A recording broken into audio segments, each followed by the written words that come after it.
नमस्कार। मेरा नाम रमेश शर्मा है और आप जानते हैं कि जीवन उत्साह न्यूज के नाम से पिछले लगभग 6 वर्षों से मैं बड़सर क्षेत्र को जनहित की समस्याएं उठाने को लेकर सेवाएं दे रहा हूं।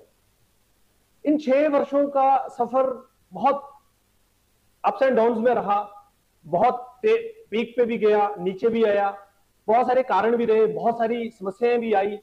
लेकिन इन सभी समस्याओं के बावजूद आप सब लोगों के प्यार और सहयोग और आशीर्वाद की वजह से जीवन उत्साह न्यूज क्षेत्र की समस्याओं को उठाने का सबसे प्रिय चैनल और सबसे भरोसेमंद चैनल माना गया है।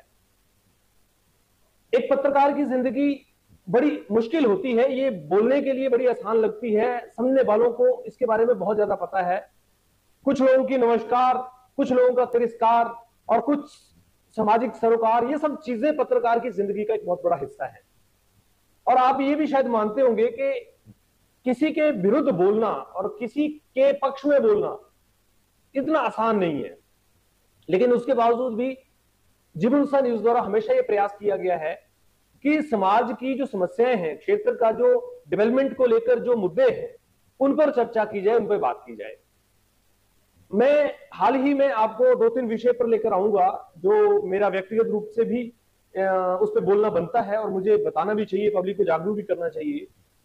मैंने थोड़े दिन पहले एक निजी अस्पताल, सिटी हार्ट अस्पताल की एक खबर पब्लिश की, जिसमें कि बहुत सारे लोगों ने कमेंट्स किए, बहुत सारे लोगों ने अपनी अपनी बात रखी है, क्योंकि सोशल प्लेटफॉर्म है तो सभी लोग अपनी अपनी बात रख सकते हैं और सबका अधिकार भी है और रखना भी चाहिए।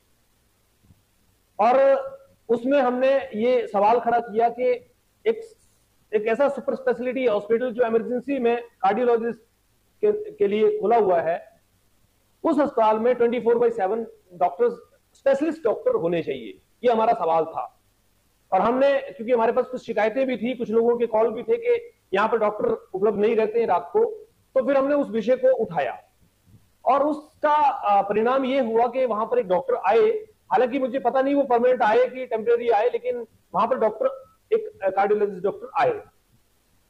लेकिन इस बीच में डॉक्टर जो आए वो तो अपनी जगह थी, लेकिन जब हमने खबर की थी तब हमने इनका वर्जन लेने के लिए स्पेशली कॉल किया, इनको हमने मौका दिया कि वो अपनी बात रखें, लेकिन इन्होंने अपनी बात नहीं रखी और उल्टा इन्होंने हमारे चैनल को और हमारे ऊपर एक डिफेमेशन का नोटिस भेज दिया 25 लाख रुपए का। तो मैं पहले सोच रहा था कि चलो कोई बात नहीं, ये as a part of system, हमें इससे फर्क नहीं पड़ता ज्यादा, क्योंकि हम पब्लिक इंटरेस्ट में काम करने वाले लोग हैं। अगर उनकी हमने कहीं मानहानि की होगी तो वो कोर्ट में आएंगे और कोर्ट में साबित कर देंगे कि हमने उनका कोई मानहानि किया, जबकि हमारा इरादा केवल इतना था कि एक डॉक्टर वहां पर होना चाहिए और वो उनको चेक करना है, उनको अपना वर्जन देना। मैं तो ये मानता हूं कि उनको अपनी प्रेस कॉन्फ्रेंस करके पब्लिकली इस बात को रखना चाहिए था, अपना स्पष्टीकरण देना चाहिए था कि वहां पर डॉक्टर कौन थे और क्यों नहीं थे, अगर थे तो क्यों नहीं थे। लेकिन खैर, सब बातें बात की हैं, तो उन्होंने हमें एक नोटिस भेज दिया।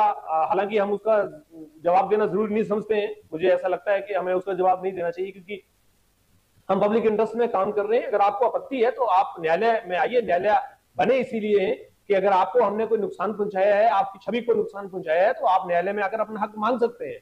क्योंकि हमारे छवि पे भी अगर किसी ने हक सवाल किया है, अगर हमारी छवि पे भी किसी ने गलत कमेंट किए, तो हमने उनके ऊपर भी डिफेमेशन के केस डाले हैं। मैं अभी 6-7 लोगों पर डेफेमेशन के केस डाले हुए हैं, जिसमें कुछ प्रधान हैं, कुछ कमेंट करने वाले लोग हैं, कुछ अलग अलग लोग हैं। बिजली के प्रधान है संजय शर्मा, उनके ऊपर हमने, क्योंकि उन्होंने हमें बड़ा आपत्तिजनक शब्दों से संबोधित किया था, तो उनके ऊपर भी हमने एक डेफेमेशन का केस डाला हुआ है। अभी कोर्ट में, न्यायालय में लंबित है वो, क्योंकि वो हमारा अधिकार है। हम अपने अधिकार के लिए, अपनी सुरक्षा करने के लिए, अपने छवि की सुरक्षा करने के लिए कहीं भी जा सकते हैं और जाना चाहिए, ये किसी को रोक नहीं सकता, न्यायालय बने इसीलिए है। तो जीवन उत्साह न्यूज के माध्यम से जब भी किसी मुद्दे को उठाया गया है, उसके पीछे का जो तथ्य है वो तथ्य हमने खंगाला है पहले।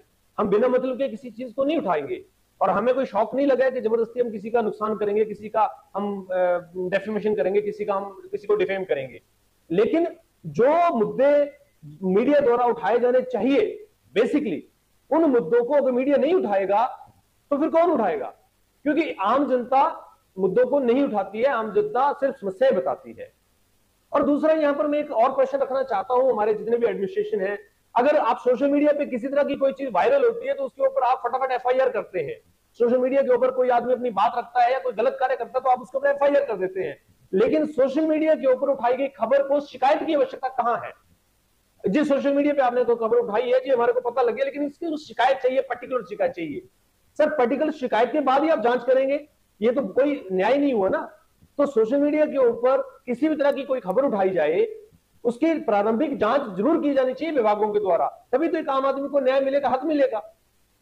तो ये भी हमारे सिस्टम का एक बड़ा फेलियर है कि हम इंतजार करते हैं एक शिकायत का, और शिकायत लोग देते नहीं है सामने, शिकायत लोग देने से डरते हैं। लोगों को लगता है कि मैं शिकायत दूंगा तो मैं टारगेटेड हो जाऊंगा और मेरे ऊपर पता नहीं क्या क्या हो जाएगा। और सेम उसी जगह पर मीडिया जो है वो जब जब इस तरह की समस्या उठाता है तो मीडिया टारगेटेड हो जाता है। आज हमारे ऊपर कितने सारे केसेस चले होंगे, कितनी सारी चीजें चली होंगी, ये सब किसके लिए है?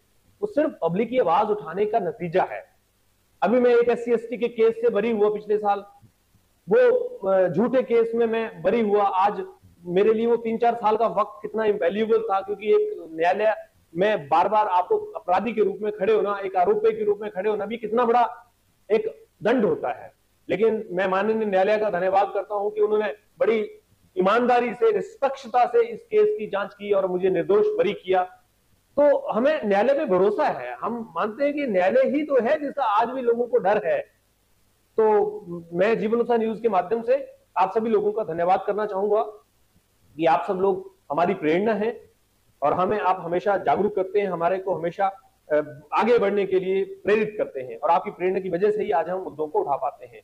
अभी मैंने भोटा में एक NH द्वारा एक रेन शेल्टर जो था, रेन शेल्टर वहां पर, उस रेन शेल्टर को गायब हो जाने के ऊपर एक मुद्दा उठाया। जल्दी ही उस मुद्दे पे भी हम बात करेंगे। आप सब लोगों के प्यार और सहयोग और आशीर्वाद के साथ में जीवनोत्साह न्यूज एक बार फिर से अपनी उस रफ्तार को पकड़ने के लिए काम कर रहा है जिस रफ्तार पे जीवनोत्साह न्यूज ने शुरुआत की थी। और आप बने रहिए। अगर आपने चैनल को फॉलो नहीं किया है तो जरूर फॉलो कीजिए, और यूट्यूब पे भी आप हमें देख सकते हैं, इंस्टाग्राम पे भी फॉलो कर सकते हैं। आपको जहां भी जरूरत लगे जीवनोत्साह आपको उपलब्ध रहेगा। तो बहुत बहुत धन्यवाद आप सब लोगों का। इसी प्यार, इसी आशीर्वाद के साथ आप बने रहिएगा। Thank you very much.